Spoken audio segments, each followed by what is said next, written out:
Thank you. Thank you so much to Dr. DeGioia. Thank you.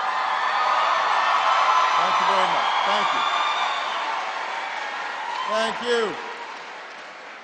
To Dr. DeGioia, thank you so much. To the entire Georgetown family. To my cabinet, who is working tirelessly each and every day on behalf of the American people, to members of Congress who are in attendance, to dignitaries and ambassadors, to tonight's honorees, to Coach. It is wonderful to be here this evening. It is a great privilege. Thank you.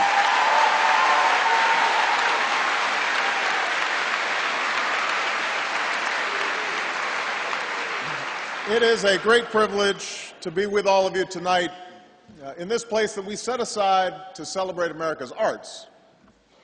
But on this day, we set aside to commemorate an American giant.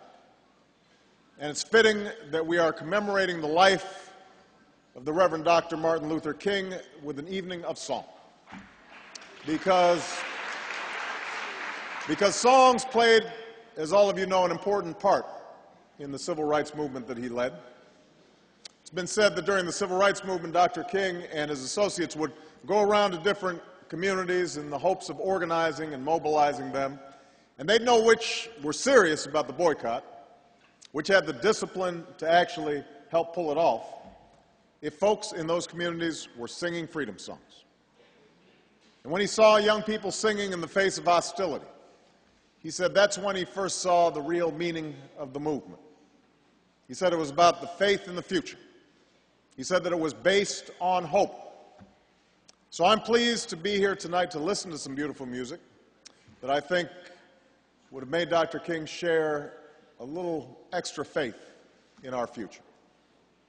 Of course, as we gather here to celebrate Dr. King's life with an evening of the arts, we're also mindful that this is a difficult time for our people and for our world. You know, across this country, Americans are struggling, and few more than African Americans.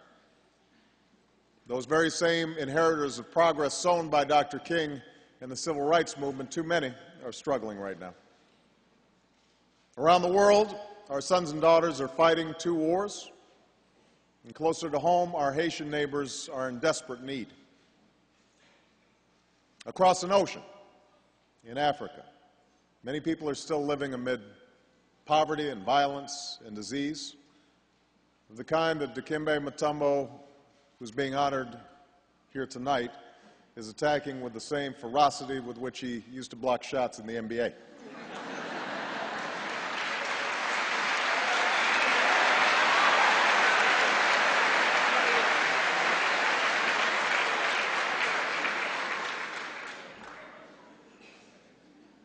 And I want to commend Dikembe on his outstanding leadership in giving back to his nation and his people, and in honoring the life and legacy of Dr. King by doing such extraordinary acts of service.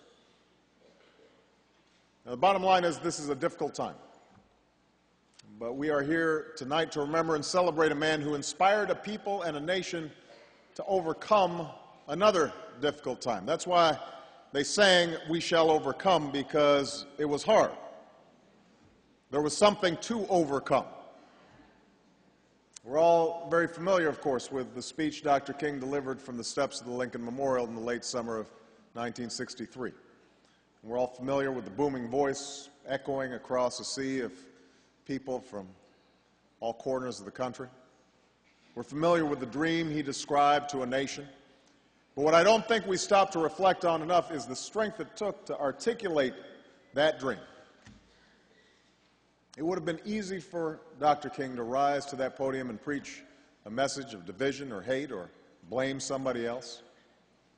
This is a man whose own life and whose own family had been the target of attacks, a man who had been beaten, a man who had been stabbed, a man who had been jailed, a man who had been denied his most basic rights, despite all the erudition, despite his fancy degrees, because of the color of his skin.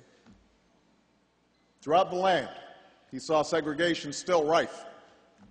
Throughout the land, he saw states and schools, governors and police chiefs unwilling to accept the onward march of history, unwilling to accept an expansion of the American dream to include all of its citizens. And yet, despite all of this, despite the bitterness of the past, despite the difficulties of the present, despite the uncertainty of the future, Dr. King held fast to his dream.